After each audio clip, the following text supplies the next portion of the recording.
아멘. 우리 옆에 계신 분들과 앞뒤 계신 분들 인사하겠습니다. 강하고 담대하십시오. 우리 주님이 함께 하십니다. 오늘 여러분의 자리 현장에서 말씀이 또 들리고 또 믿고 또 결단하는 그런 귀한 은혜의 시간이 되기를 소원합니다. 여러분, 예배 현장에 있음에도 예배를 못 드리는 사람이 있고, 불가피하게 이 예배 현장에 나오지 못했음에도 불구하고 인터넷이든 어디서든 또 하나님을 예배하는 자가 있어요. 어렵게 나왔는데 예배에 실패하지 않기를 바라고, 여러분 이 자리로 나왔다고 한다면 예비된 은혜를 받아 누리는 축복의 주인공 다 되기를 원합니다. 그것이 주의 종의 마음이고 하나님 아버지의 마음입니다. 오늘도 그 은혜가 우리 가운데 충만하기를 소원합니다. 요한복음 6장의 말씀을 통해서 22절 40절인데요 오늘 이거 다 못하고 중간에 잘라서 뒤에 또 다음 주에 이어서 하려고 합니다. 오늘은 이 앞부분에만 하는데 그래도 다 읽어봤습니다. 다시 한번 옆에 분과 인사할까요? 강하고 담대하십시오. 우리 주님이 함께 하십니다. 오늘은 요한복음 6장 22절로 40절 말씀을 통해서 중심이동이라고 하는 제목으로 함께 하나님 말씀 나눌 때에 오늘도 말씀이 여러분 영혼 가운데 들려지는 은혜와 축복이 있기를 소원합니다. 우리가 지난주에 이어서 계속해서 신앙생활이 무엇인가에 대한 정의를 같이 나누고 있어요. 신앙생활이 무엇이라고 했죠? 신앙의 대상을 알아가는 과정이면서 동시에 그 신앙의 대상인 하나님을 우리가 다 알 수 없습니다. 하나님께서 하나님을 나타내 주셔야 되고 그 뜻을 우리에게 공개해 주셔야만 우리가 알 수 있어요. 그래서 하나님이 나타내 주시는 것, 알게 하시는 것을 통하여 우리가 믿고 경험하고 체험하면서 내 삶의 전 영역에 그 살아계신 하나님을 증거하고 나타내는 삶이 신앙생활이요 신앙생활의 목적이라고 했어요. 뿐만 아니라 우리가 수요일 날 골로새서를 통해서 신앙생활의 또 다른 정의를 우리가 나누었는데 골로새서에서는 이렇게 말씀합니다. 그리스도의 터 위에 놓여져 있는 우리가 믿음의 뿌리를 깊게 내림으로 말미암아 굳건하게 세움을 받아 풍성한 열매를 맺는 것이 신앙생활의 목적인 거예요.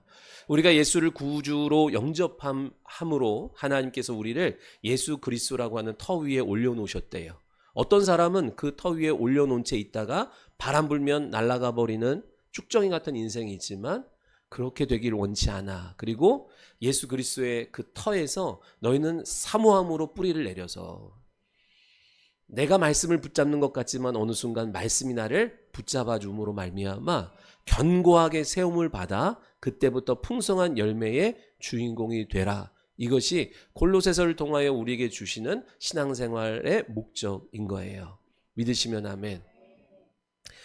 더불어서 우리가 지난주에 신앙생활이 무엇인지를 좀 더 이해하기 쉽게 제목이 뭐였어요? 멈추지 말아였잖아요. 신앙생활은 멈추는 게 아닙니다. 기도를 멈추면, 예배를 멈추면, 헌신을 멈추면 안 돼요. 이스라엘 백성들이 출애굽할 때 애굽에 머물러도 안 되고 홍해 앞에 머물러도 안 되고 광야에 머물러도 안 되고 요단 동편에 머물러도 안 돼요. 명령하신 것은 요단 서편 가나안 땅에 들어가서 믿음을 나타내라고 하신 것이거든요. 그래서 사단은 계속해서 우리의 걸음을 멈추려고 그래요. 좋으면 좋아서, 나쁘면 나빠서, 더우면 더워서, 추우면 추워서 우리로 하여금 있어야 될 자리로, 해야 할 일로, 가야 될 길로 가지 못하게 멈추게 만들어요. 그래서 여러분 멈추면 안 됩니다. 아멘. 멈출 수밖에 없잖아요 라는 이유를 우리가 가지각색의 이유를 대지만 아니, 그래도 멈추면 안 돼. 그래서 너희는 멈추지 않도록 깨어 기도하라 그랬어요. 믿으시기 바랍니다. 여러분 멈추면 어떤 일이 벌어져요? 어느 순간 멈추는 순간이 아니라 서서히 멈춰지면서 어느 순간 종교화되어 가요. 종교 생활로 전락하게 된다라는 것을 기억하셔야 돼요. 그럼 여러분 종교 생활은 뭐예요? 신앙생활과 종교 생활을 잘 구분할 수 있어야 되죠? 종교 생활은 뭐예요? 하나님의 뜻과는 상관없이 내 안에 있는 이 두려움과 내 안에 있는 욕심을 해결하기 위하여 하나님을 찾고 예배하고 우리가 나오는 거예요. 하나님의 뜻이 이렇든 저렇든 그거는 나중 문제고, 오늘 내 안에 찾아오는 이 두려움의 문제, 욕심의 문제, 만족의 문제를 어떻게 하든 해결해 달라고 쫓아오는 거예요. 물론 시작은 그렇게 할 수 있어요. 그러나 와 보니 그것 때문에 하나님을 찾아왔는데, 그것이 문제가 아니라는 것을 우리가 예배 현장에서 하나님 안에서 만나게 되잖아요. 그래서 진짜 구하고 바라고 우리가 추구해야 될 것을 구하면서 그의 나라와 그 뜻을 이루어가는 과정 속에서 내가 염려하고 근심하고 바라고 소원하던 문제가 하나 둘씩 해결되어 가는 것을 보는 거, 이게 신앙생활인 거예요. 믿으시기 바랍니다. 오늘 말씀을 통해서 신앙생활의 또 다른 정의를 우리가 발견하게 되는데, 신앙생활이 뭐예요? 중심이 이동하는 거예요. 믿으시면 아멘. 자기 중심의 삶에서 하나님 중심이요 말씀 중심의 삶으로 옮겨가는 것이 신앙생활인 줄 믿으시기 바랍니다. 우리가 예수를 믿고 구주 삼아 하나님의 자녀가 되었지만 아직 삶의 방식은 자기중심적이에요. 그죠? 예수 믿고 구원받았어요. 하나님의 자녀가 됐어요. 내 영혼에 생명이 들어왔어요. 그런데 사는 방식은 아직도 자기중심적인 거예요. 내가 생각하는 대로, 내가 옳다는 대로, 더불어 세상이 제시하는 대로, 좋아 보이는 대로 그렇게 살아가기를 여러분이 인생의 청지기로 부름받았으니까 여러분한테 권한이 있잖아요. 그래서 예전에 하나님 모르고 살 때처럼 그냥 내 뜻대로, 내 마음대로, 내 기분대로, 내 감정대로 내가 보여지는 육체의 유익을 쫓아서 결정하고 살아간다 얘기예요.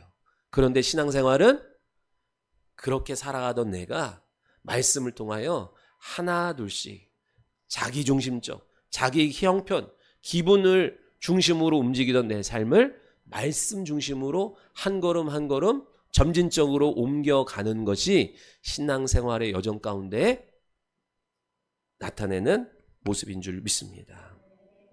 그래서 어느 순간 이제는 내가 죽고 내 안에 사시는 그리스도께서 사시는 것이라 라고 하는 고백이 우리 가운데 나타나는 거예요.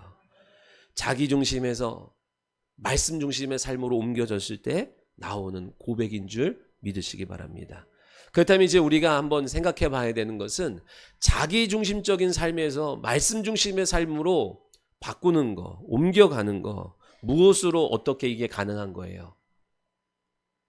하나님의 말씀이죠. 진리의 말씀이에요.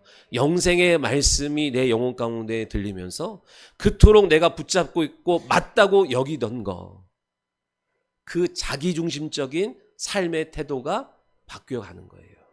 나의 고집, 나의 아집, 내가 싫으면 안 하는 거예요. 누가 뭐라고 해도 내가 싫으면 안 해. 그게 좋아 보여요? 아니요, 여러분, 하나님의 말씀 안에서 그래야 된다니까요.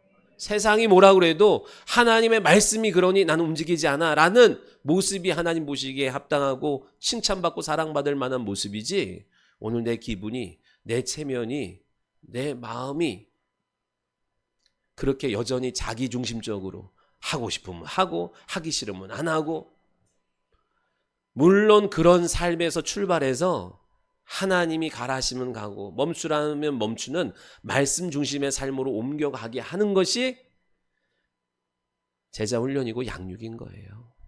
여러분의 자녀들이 다 그렇게 하듯이 아이고 어떻게 사람 무시하려나 라고 했지만 저도 이렇게 이만큼 살아왔잖아요.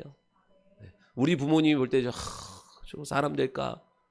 어떻게 자기 고집대로만 그러던 아들이 내 고집을, 내 생각을, 내 기분을 내려놓고, 난 가끔 우리 자녀들이 이렇게 어떤 모습을 보일 때마다 아이고 옛날에 내 모습이 저랬지. 근데 난 잘 못 참아. 우리 부모님은 잘 참으셨는데. 그래, 나도 인내하면서 우리 부모님이 나를 위해서 기도해 주셨던 것처럼 나도 우리 자녀들의 연약함이 나로부터 흘러왔다는 것을 인정하고, 하나님 나를 불쌍히 여기시고 긍휼히 여기셔서 나를 사람 되게 세워 가셨던 것처럼 우리 자녀들도 또 우리 교회 성도들도 그렇게 세워 주시기를 소원합니다. 기도하는 거예요. 이 자기중심적인 사람이 말씀 중심의 사람으로 변화되는 것은요, 말씀의 능력으로 가능한 거예요. 감정 중심, 기분 중심, 환경 중심의 사람이 말씀 중심의 사람으로 나를 꺾고 갈 수 있는 것은 결국 말씀의 능력 안에서 보게 됩니다. 사람의 잔소리로 절대로 안 됩니다. 물론 표적을 통해서도 변화가 나타나긴 해요. 그러나 표적 중심의 신앙은 표적만으로는 얼마 못 가고 다시 원점으로 돌아옵니다. 그러니까 여러분 자꾸만 표적을 찾으려고 하면 안 돼요. 마가복음 6장 52절에 그러죠. 물 위를 걸어오시는 예수님을 보고 제자들이 비명을 질러 놀래요. 왜요? 물귀신이다. 그래서 그런 것이 아니라 성경은 뭐라고 말씀해요? 조금 전에 떡 떼시던 일을 기억하지 못하고 마음이 둔해졌기 때문이라 그러는 거예요. 조금 전에 봤어요. 표적을 봤어요. 하나님만 하실 수 있는 일을 봤어요. 그런데 그것을 받고 믿었다고 한다면 하나님이 물 위를 걸어오시는 것도 얼마든지 가능한 일이에요. 그런데 그 표적이 금방 마음이 둔하여지니까 사라져버려요. 그래서 오늘 예수님이 또 보여주시는 그 표적을 표적으로 기억하지 못해요. 그래서 두려운 거예요. 표적은 누구에게 능력이 된다 그랬어요? 윤서야? 표적은 누구에게? 너희들 말씀 들으면서 막 목사님한테 문자 보내고 그러지 마라. 내가 집 이따가 가보면 막 말씀 듣는 중에 나한테 문자 보내고 막. 아니야. 아니라는 표정을 짓고 있는데. 무슨 말을 하려고 그랬죠? 표적은 누구에게 능력이 돼요? 여러분 하나님 표적을 주시는 데는 이유가 있잖아요. 표적은 누구에게 능력이 돼요? 믿는 자에게 이와 같은 표적이 되어서 그 믿음을 더 굳건하게 해주시고 확장시켜 주시기 위하여 또 능력이 되는 거예요. 그러니까 말씀을 들음으로 믿음이 생긴 사람에게 그 믿음을 빼앗기지 않고 믿음이 확장될 수 있도록 표적을 보여주시는 거예요. 믿으시면 하면. 근데 말씀으로 믿음이 되어지지 않은 채, 말씀은 제껴둔 채 표적만 구하는 사람은 표적을 봐도 어느 순간 표적이 감흥이 없어요. 그래서 더 센 거, 더 자극적인 것을 찾아 나서게 돼요. 더 방황하게 됩니다. 그렇기 때문에 말씀과 표적이 같이 가야 돼요. 표적과 말씀이 같이 가야 되는 것을 기억하시기 바랍니다. 말씀은 자기중심적인 삶을 말씀 중심의 삶으로 이렇게 그런 신앙으로 변화시키는 능력이 되고 출발이 돼요. 자, 그런데 여러분 제가 이제 궁금한 거가 있잖아요. 제가 신앙생활을 하고 목회생활을 하면 이런 게 있어요. 같이 말씀을 듣는데, 같이 말씀을 듣잖아요. 오늘도 같이 말씀을 듣는데 누구는 변하는데 누구는 여전히 그 모습 그대로예요. 같이 생명의 말씀을 뿌려대는데 여전히 자기중심적인 자리에 머물러 있고 어떤 사람은 점진적으로 말씀 중심으로 하나님 중심으로 옮겨가는 게 보여요. 10년째 이 자리인 사람이 있고 이제 믿었는데 점진적으로 부지런히 자기 중심, 자기 고집의 삶에서 하나님 말씀으로 자기를 꺾고 움직이는 일들이 있더라 얘기예요. 왜 그러죠? 말씀이 차별해요? 예, 말씀은 정확하게 압니다. 실수가 없어요. 하나님의 말씀은. 말씀을 대하는 그 사람의 중심을 말씀은 정확히 압니다.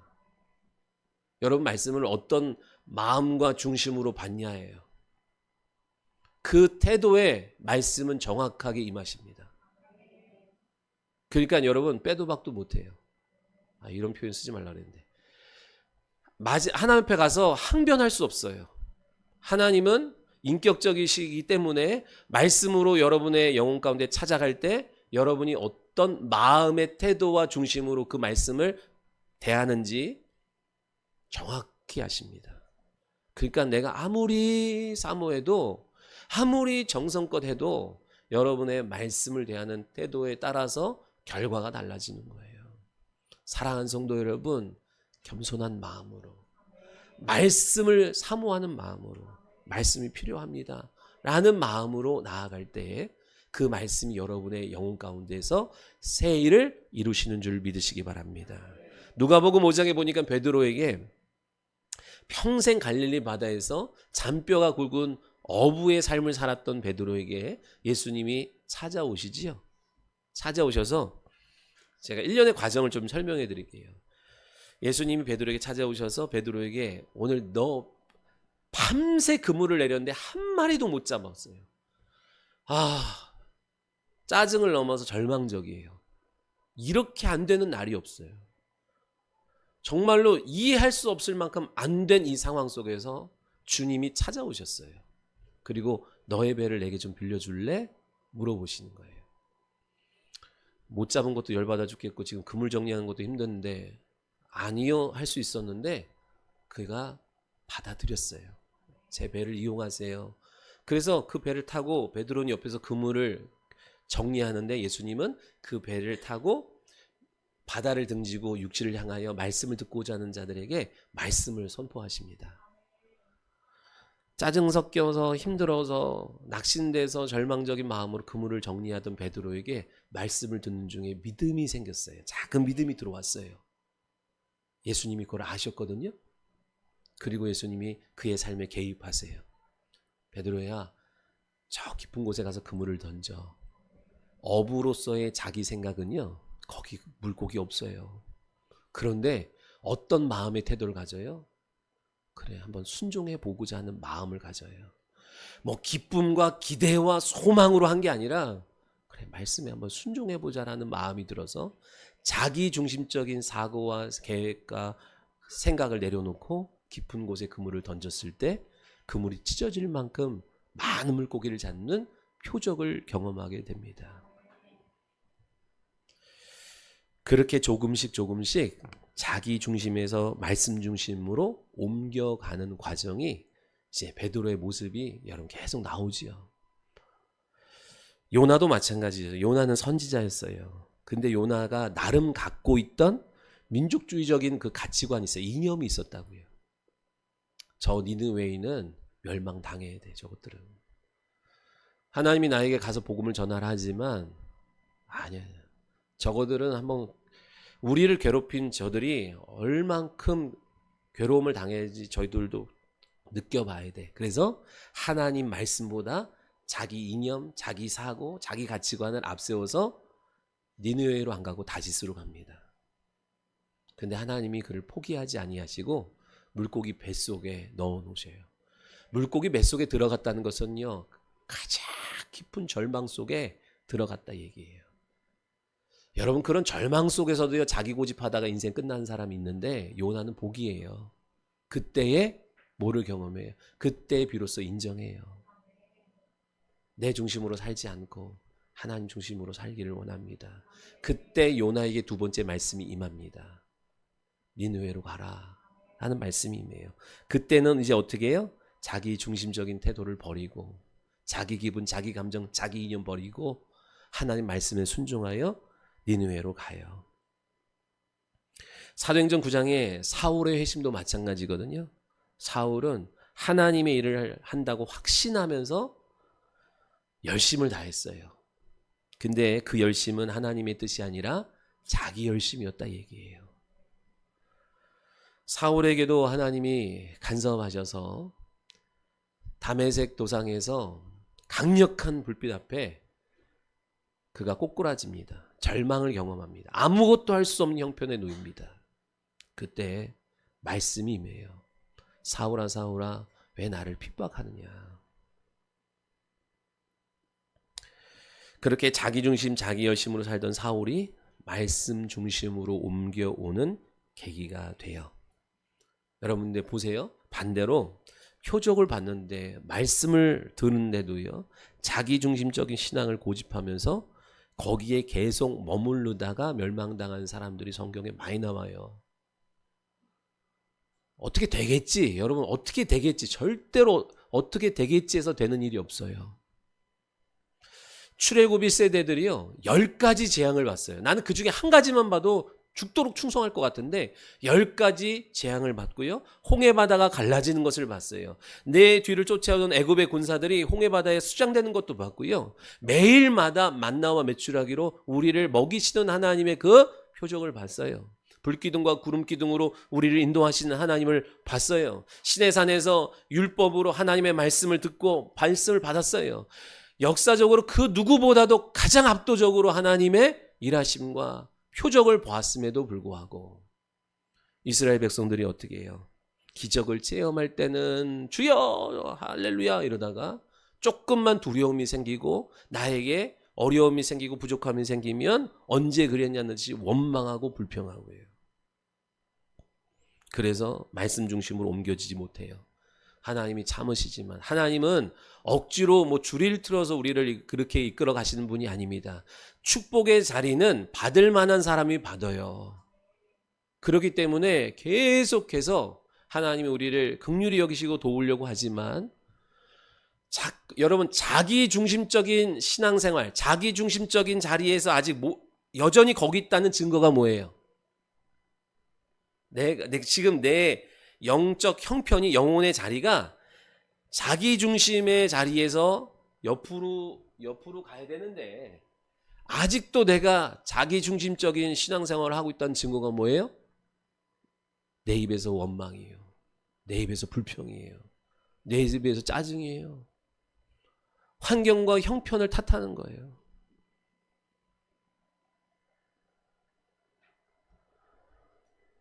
그렇죠? 반대로 말씀 중심으로 옮겨왔을 때에 오늘 그 태도와 자세는 어떤 거예요? 하나님의 은혜를 다시 구하는 거예요. 계속 하나님의 은혜를 구하는 거예요. 부족함이 있고 연약함이 있지만 여러분 말씀 중심으로 갔다고 인생 육체적 삶이 다 잘 되고 다 풀리는 거 아니에요. 그러나 뭐가 달라요? 하나님의 일하심을 기대하고 은혜의 보좌 앞으로 계속 나아가서 구하는 거예요. 우리 아까 진원이가 아빠 드럼이 없어서 베이스가 조금 부족해요. 베이스가 그래요. 이렇게 그때 여러분 생각해봐요. 드럼 없을 때 우리가 예배했잖아요. 물론 있어야지요. 있으면 여기에 더 필요한 게 얼마나 많겠어요. 그러나 말씀 중심의 삶을 살지 못하면 자기 중심이 막 이끌어나면요. 저도 아쉬운 게 부족한 게 막 원망스럽고 탓하고 그렇게 되지만 반대로 말씀 중심으로 나를 맞추려고 할 때 그래 하나님 앞에 좋은 것을 구해야지. 이런 형편 속에서도 하나님을 예배하는데 방해되지 않아야지. 그죠? 우리가 부족한 것 마이크가 없어도 우리가 부족한 게 많아도 여러분 보십시오. 오병이어의 이적을 체험한 사람들도 마찬가지예요.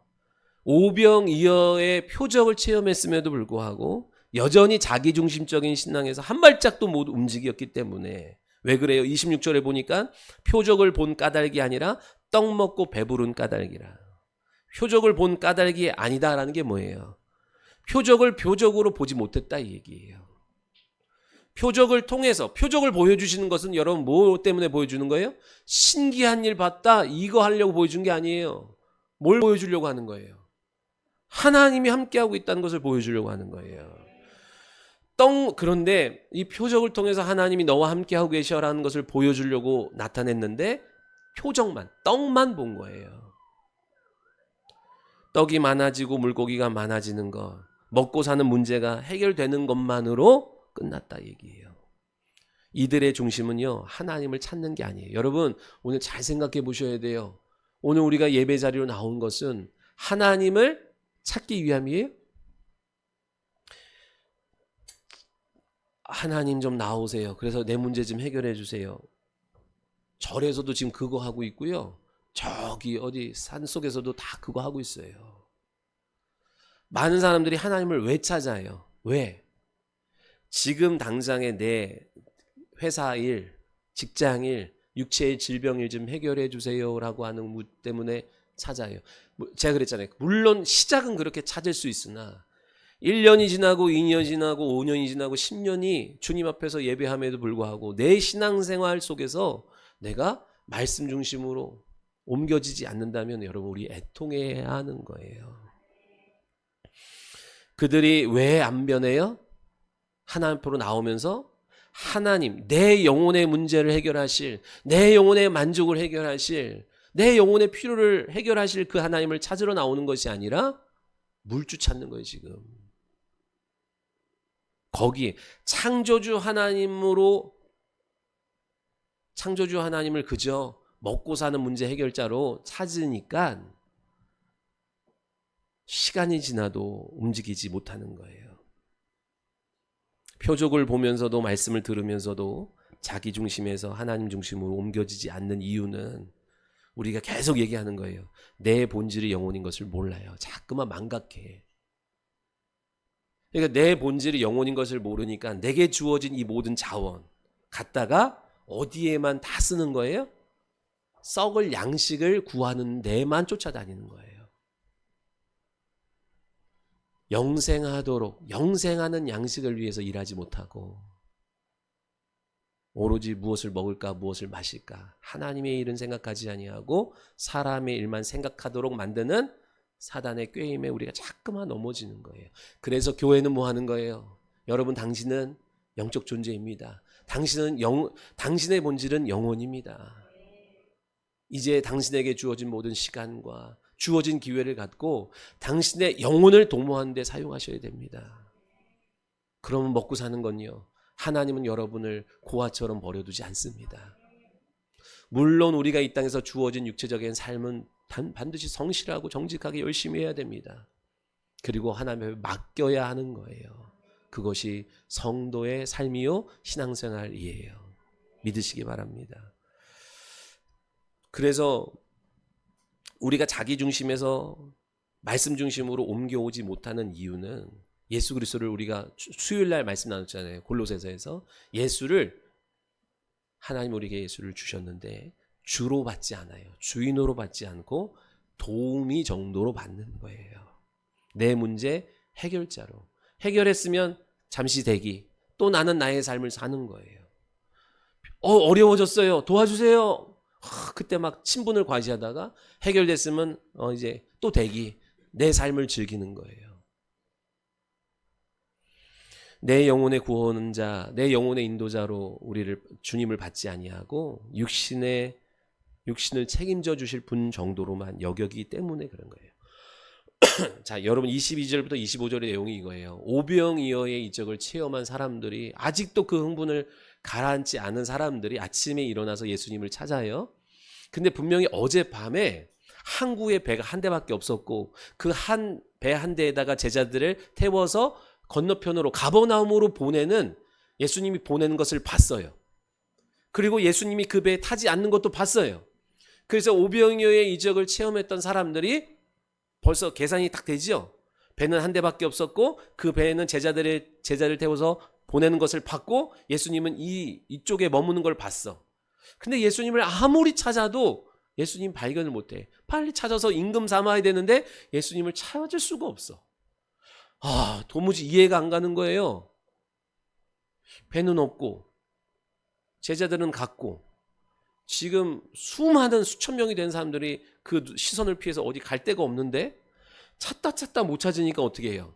항구로 들어오는 이제 배들을 잡아 타고 나눠 타고 혹시나 모르니까 가버나움 한번 가보자. 제자들이 가 있는 그곳에 한번 가보자.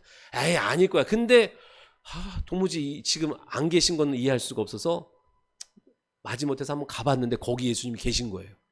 그러니까 이 사람들이 어떻게 해요? 아니, 어떻게 여기 오셨어요? 어떻게 오셨어요? 물 위를 걸어오셨어요. 여러분, 우리가 여기서 자기 중심적인 삶을 살아가는 사람들의 특징을 여러분 좀 이해해야 하면 좋겠어요. 자기 중심적인 사람은요, 자기 중심이니까 자기가 봐야만 믿어요. 알아야만 이해해요. 이해돼야만 순종해요. 자기 중심이니까 내 컨디션이, 내 기분이, 내 감정이 고조돼야만 뭐가 된다는 생각을 갖고 살아요.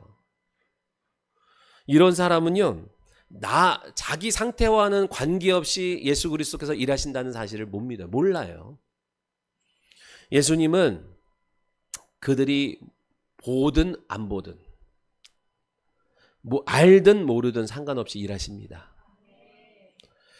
내 상태와 관계없이, 내 감정의 여부와 관계없이, 내 컨디션과 관계없이, 내 형편과 관계없이 하나님은 하나님의 일을 하세요. 그래서 그런 사람들은 내가 기분 안 좋으면 아무 일도 안 될 거라고 생각을 해요. 내가 어렵고 힘들면 하나님은 아무것도 못할 거라는 생각을 은연중에 하고 삽니다. 아니요, 상관없어요. 나의 컨디션, 나의 형편, 나의 어떤 기분 상관없이 하나님은 하나님의 일들을 창세로부터 지금까지 줄곧 해오십니다. 그러면은 여러분 이 기분대로 계속 있어요? 아니요. 여러분 이런 감정 가운데 그냥 있어요? 아니요. 그러면 뭘 못 봐요? 하나님의 일하심을 못 봐요. 그러면 믿음이 믿음되지 못하고요. 늘상 그 지경에 머무는 거예요. 그게 여러분 그게 저주예요. 무슨 뭐 사업이 안 되고 뭐 다리가 부러지고 이런 저주가 아니라 하나님의 일하심을 내가 놓치는 거예요. 못 보는 거예요. 그 현장 가운데 내가 없는 거예요. 하나님의 일에 참여하는 기쁨을 누리지 못하는 거예요. 그래서 60절에 보니까 이래요. 이 말씀은 어렵도다. 누가 들을 수 있겠냐 하고 다 떠나가 버립니다. 이해 못하니까 다 떠나가요. 이해 못하면 내가 이해가 안 되면 안 되는 거고 내가 못 봤으면 아닌 거예요. 그러나 하나님은 내 이해 밖에서 내 시선 너머에서도 얼마든지 일하실 수 있는 하나님인 것을 믿으셔야 돼요. 여러분 이해 안 되는 게 있어요. 그러면 이해하려고 머리를 싸매고 고민하지 말고 막 복잡하게 계산해보고 이해하려고 하지 말고 믿고자 해야 해결됩니다. 내 상식으로 어떤 정보를 통해서 오늘 하나님이 일하심을 내가 이해하려고요? 아니요. 하나님은 크고 광대하신 분이에요. 내가 생각하는 것보다 나를 더 잘되게 하기를 원하시는 분이고 그렇게 이끌어 가시는 분이에요. 그렇기 때문에 우리가 나의 사고로만 좁은 소견으로만 하나님을 이해하려고 하지 말고 믿고자 해야 돼요. 하나님은 신실하시고 오늘 내 형편과 상황이 처지가 이러하지만 하나님은 반드시 나를 높이 세워주시기 위한 과정이야. 이게 믿음이에요. 이것을 믿고자 할 때 하나님이 그래 네 믿음이 네가 받아들인 그 생각이 맞다라는 것을 보여주시는 거예요. 반대로 말씀을 의지하는 사람, 그죠? 말씀의 자기 중심을 내 마음, 내 중심을 말씀에 두고자 하는 사람은요. 어때요? 하박국이 그래요. 지금 눈에 보이는 상황이 어떠냐? 완전 절망이에요. 멸망이에요. 소망이 보이지 않아요. 눈에 보이는 모든 상황이, 귀에 들리는 모든 소식이 절망과 낙심과 좌절할 수밖에 없는 소식이에요. 근데 가장 아름다운 고백을 하죠. 하박국이. 무슨 노래래요? 무화과 나무 잎이 마르고 포도 열매가 없고 감람나무에 소출이 없으며 밭에 먹을 것이 없고 우리의 양이 없고 외양간에 송아지가 없어도 지금 이런 상황이거든요. 하박국이. 그런데 하박국은 눈에 보이는 지금 상황과 형편에 마음과 시선을 두지 않고 약속의 중심을 둬요. 말씀에 자기 중심을 둬요. 여러분 이거는 선한 싸움입니다. 왜요? 하나님의 복을 차지할 사람은 이런 상황 속에서 가만히 있으면 그냥 흘러가면 기분 따라 감정 따라 형편 따라 흘러가면 돼요. 그러나 누가 여기서 기분 따라가지 않고 감정 따라가지 않고 환경 따라가지 않고 말씀에 닻을 내릴 것이냐? 하나님 그 사람 보고 축복하시는 거예요. 지금 여러분 이것은 구원의 문제로 우리가 싸우는 것이 아니라 축복의 자리를 누가 차지할 것이냐라고 하는 그 선한 싸움 속에 있는 거예요. 여러분 기분대로 가셔도 돼요. 감정대로 가도 돼요. 그러나 여러분이 취할 것은 빈약한 거예요. 내 감정을 꺾었을 때, 내 기분을 꺾었을 때, 내게 찾아오는 이 우울감과 절망감을 꺾고 하나님의 말씀에 내 뜻을 두었을 때 주어질 상을 바라보는 거예요. 비교할 수 없는 거룩하고 값진 것을, 영원한 것을 주겠다고 약속하셨어요. 그렇게 성경의 가장 아름다운 하박국의 고백이 여러분 고백이 되기를 소원해요. 무화과 나무 잎이 없고 포도나무에 열매가 없고 밭에 소출이 없고 우리의 외양간에 양과 송아지가 없지만 나는 여호와로 말미암아 즐거워하고 나의 구원의 하나님으로 인하여 기뻐하리로다 라고 고백했던 것처럼 여러분 뭐가 보여지고 약속된 게 있어요. 하나님이 하박국 2장에 약속했어요. 이와 같은 일들 정한 때가 있어. 비록 더딜지라도 기다려. 지체되는 것 같지만 반드시 응할 테니까. 하박국은 자신을 말씀에 뒀어요. 여러분, 하나님이 우리를 그냥 이렇게 두지 않으세요. 믿으시기 바랍니다. 우리가 선언하고 선포하고 내 중심을, 내 마음을, 내 인생을 하나님의 약속 위에 둘 때 하나님께서 하나님의 이름을 걸고 여러분을 축복하시는 거예요. 베드로가 언제 여러분 자기 중심에서 말씀의 중심으로 옮겨가요? 아까 서두에서 그랬죠? 주여 나를 떠나소서 나는 죄인으로서이다. 절망적인 상황 속에서 나는 안 되는데 하나님의 일하심을 보면서 비로소 자기의 형편을 봤다 얘기해요. 아, 내가 죄인이구나. 내 안에 선한 것이 없구나. 내가 얼마나 머리를 굴리고 수단을 좋아도 안 되는구나 것을 깨닫는 것이 복이요. 그 복이 복을 복으로 받아들였어요.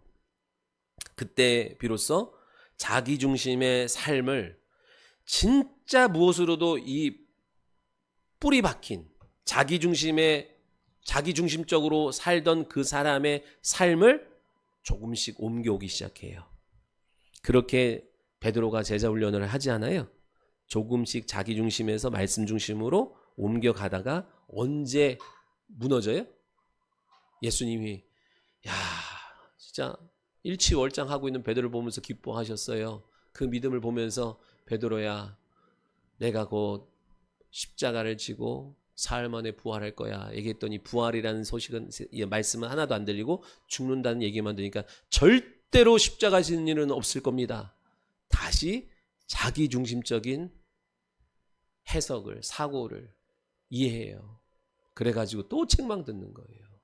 네가 사람의 일만 생각하고 의리만 생각하고 하나님의 일은 생각하지 못하는구나. 여러분 그래요. 우리가 계속 우리 안에서 그렇게 자기 중심적인 이 죄의 본성이 우리 가운데 올라와요. 녹록지 않아요. 그 베드로의 자기 중심적 신앙이 언제 해결돼요? 여러분 보세요. 예수님이 잡혀갈 때 그렇게 호언장담하던 베드로가 예수님이 잡혀갈 때 예수님을 부인해요. 부인하는 자신의 그런 연약한 모습을 보면서 해결돼요? 물론 아까 전에 절망적인 상황에서 그거는 출발이지 그걸로 완성이 안 돼요. 아, 내가 그렇게 호언장담했는데 안 되는구나 깨달았어요. 그러나 해결 안 돼요. 언제 해결돼요? 성령의 조명이 있어야만 해결이 돼요. 무서워서 도망치는 베드로에게 닭이 3번 우는 소리가 들려요. 그러면서 성령의 조명이 그 영혼 가운데 주님의 말씀을 기억나게 하십니다. 네가 닭이 3번 울기 전에 나를 부인할 거야 라고 하셨던 주님의 말씀이 그 영혼 가운데 딱 들리면서 비로소 자기 중심적인 신앙에 머물던 아주 그냥 왔다 갔다 총총 걸음으로 왔다 갔다 하던 베드로의 그 중심 이동이 이때를 통해서 큰 폭의 걸음으로 말씀으로 옮겨가는 계기가 돼요. 그러면서 두려워 떨고 있는 제자들에게 평안이 있을지어다. 다시 한번 더 큰 걸음으로 말씀으로 다가오는 계기가 되고 낙심하고 여전히 그 낙심하고 있는 베드로에게 예수님이 찾아오셔서 요나의 아들 시몬아 니 나 사랑하니? 너 나 사랑하니? 근데 베드로가 뭐래요? 말 못해요. 왜요? 그 전까지 자기 중심, 자기 확신, 자기 신앙, 자기 믿음으로 네 얼마든지요. 죽는 곳까지 가겠습니다. 호언장담하던 거 다 무너졌던 것을 알기에 말 못해요. 그리고 주님이 하십니다. 그때 주님이 뭐라 그래요? 이제 내 양을 먹여라. 내 양을 치고 내 양을 돌봐라 하시는 주님의 그 영생의 말씀이 그 영혼 가운데 탁 들어오니까 이제는 자기 중심적인 자기 체면, 자기 기분, 자기네 육신의 삶을 위해서 살아가지 아니하고 주의 맡겨주신 영혼을 위하여 끝까지 달려가는 거룩한 인생이 됩니다. 비로소 베드로가 예수님을 인격적으로 이제 만나가는 거예요. 그 전까지는 예수님을 만났지만 그 예수님도 자기 중심적인 해석으로 자기 중심적으로 자기가 원하는 부분만 골라 담아 선택적인 신앙생활이었다고 한다면 이제는 말씀 그대로, 보여주시는 그대로, 나타내 주시는 그대로 받아들이는 상태가 된 거예요. 오늘 우리도 그럴 때가 많잖아요. 자기중심적인, 내가 선택적으로 좋은 것만 받고 싫은 거는 거부하는. 그러다 보니까 예수님을 주로 찬양하고 예배함에도 불구하고 내 신앙의 위치는 여전히 자기중심적인 자리에서 얼마 못 간 우리의 모습을 보게 돼요. 자기중심의 삶이 말씀 중심의 삶으로 옮겨가는 과정이 뭐라고요? 신앙생활이에요. 여러분 얼만큼 옮겨왔는지. 여러분 부지런히 선한 싸움 싸우세요. 달려가세요. 아유 권사님이 저기 건 있으니까 나도 뭐 이 정도면 되지. 아니요. 여러분이 비교하고 경쟁은 사람과 경쟁하면 어떻게 해요? 그죠? 사람과 경주하지 말고 말과 경주할 너희들이 돼야 되는데 사람과 경주하면서 벌써 지치면 어떡하니? 그런데 여러분 이 자기중심에서 말씀 중심으로 간다는 거는요 결코 이렇게 호락호락하지 않아요. 순간순간 자기 안에서 발견되는 자기중심의 이 죄의 본성이 나타날 때마다 우리가 탄식하게 되는 거예요. 그래서 사도 바울이 뭐라 그래요? 오라 나는 곤고한 자로다. 내가 원하는 바 선은 행하지 못하고 원치 아니하는 바 악을 행하는 내 모습을 보면서 누가 이 사망의 몸에서 나를 건져주랴 라고 고백했어요. 이렇게 자기중심적인 죄의 본성은요 끊어내는 거 쉽지 않아요. 하루아침에 해결되는 것 아니에요. 하나님이 겸손한 다윗을 왕으로 세워주셨어요. 다윗을 딱 보니까 다윗의 중심과 태도가 너무 하나님 마음에 합했어. 자기 중심, 환경 형편, 기분 감정 따지지 아니하고 말씀 중심으로 살아가는 다윗을 하나님이 너무 기뻐서 목동을 왕으로 삼아주셨어요. 그런데 어느 순간 말씀 중심의 삶이 자기 중심의 삶으로 어느 순간 흘러가요. 그래서 왕이니까, 통치자니까 다 내 마음대로 할 수 있는 이 위치와 이 모든 여건을 얻었으니까 이 정도는 괜찮겠지라는 마음, 자기 생각이 스물스물 올라와요. 그래서 밧세바와 우리아를 죽이고 밧세바를 아내로 취하는 행동을 보게 됩니다. 그렇게 자기 중심의 끝을 브레이크 없이 달려가던 다윗을 나단을 보내가지고 하나님이 책망하시죠. 그걸 듣고 깨달아요. 근데 다윗이 뭘 깨달았냐 얘기예요. 여러분 제가 이 다윗 얘기를 하는 이유가 제가 밧세바를 아내로 얻기 위해서 우리아를 죽인 거 이거 잘못했어요. 그거 깨닫냐? 아니요. 다윗은 놀라운 것을 깨달아요. 오늘 지금 당장 내가 범한 이 문제가 아니라 태어날 때부터 내면 깊은 곳에 자리 잡고 있던 자기중심의 이 죄의 체질을 깨달아요. 그게 뭐라고 고백해요? 내가 죄악 중에 출생했노라. 이 자기중심적인 이 죄의 본질이 그 뿌리 깊게 자리 잡고 있던 자기의 내면을 들여다보게 됩니다. 그래서 고백해요. 뭐라고? 하나님이여 내 속에 정한 마음을 창조하시고 내 안에 정직한 영을 새롭게 하옵소서. 나를 주 앞에서 쫓아내지 마시고 주의 성령을 내게 거두지 말아주세요. 여러분 우리에게 이 고백이 있어야 돼요. 다윗도 그러한데 사도 바울도 그러한데 우리가 무슨 통뼈라고 무슨 우리가 뭐가 해야 된다고.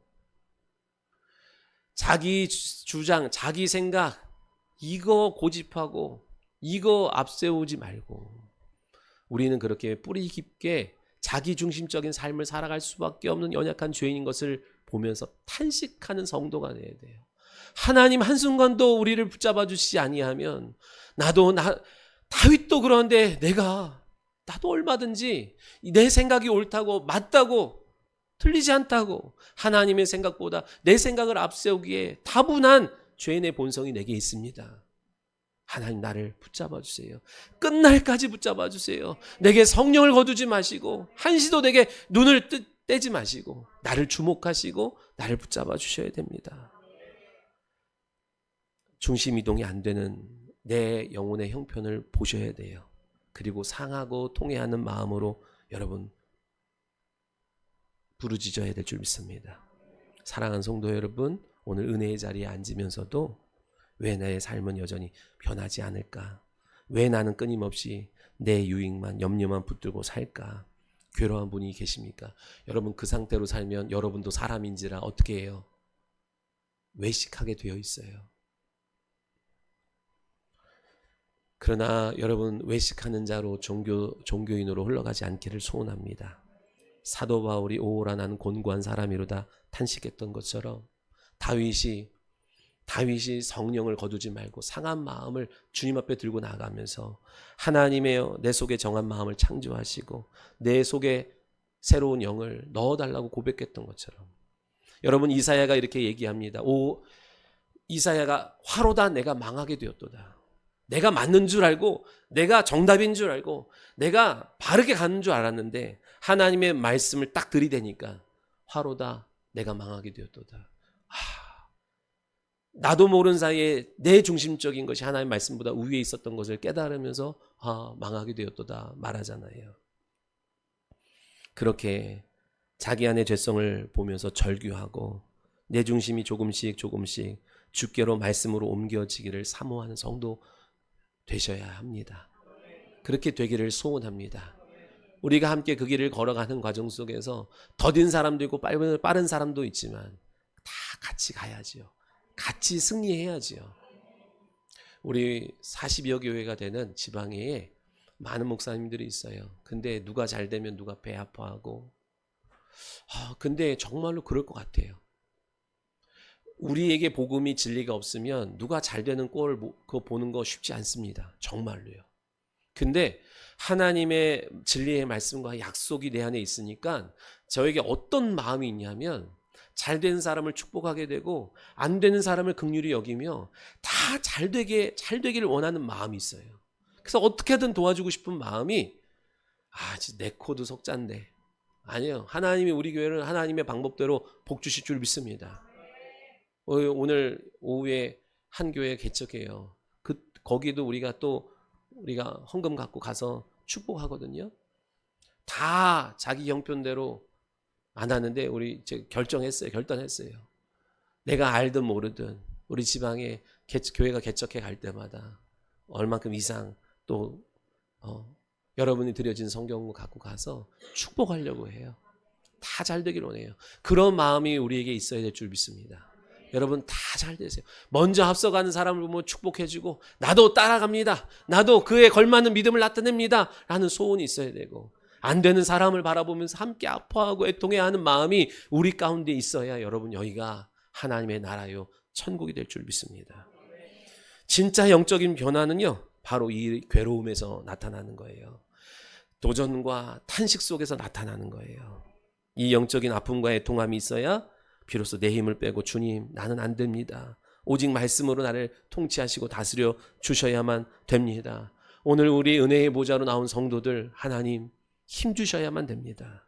내 힘으로는 이 지독한 자기중심적인 감옥에서 빠져나올 수 없습니다. 오늘 이 시간 주님 앞에 정직하게 손을 드는 거예요. 마음에 손을 드는 거예요. 주님 제가 말씀을 듣고 표적을 보면서 여전히 내 주머니 내 안위 내 유익만 구하던 오병이어의 무리였습니다. 그러나 이제 내 경험의 그물을 내려놓고 말씀의 그물을 내리는 성도가 되기를 소원합니다. 내 인생의 운전대를 주님 앞에 옮겨놓사오니 내 중심이 아니고 환경 중심을 따라가는 성도가 아니라 말씀 중심으로 나아가는 축복의 주인공 되기를 원합니다. 이런 믿음의 고백이 저와 여러분 가운데 있기를 소원합니다.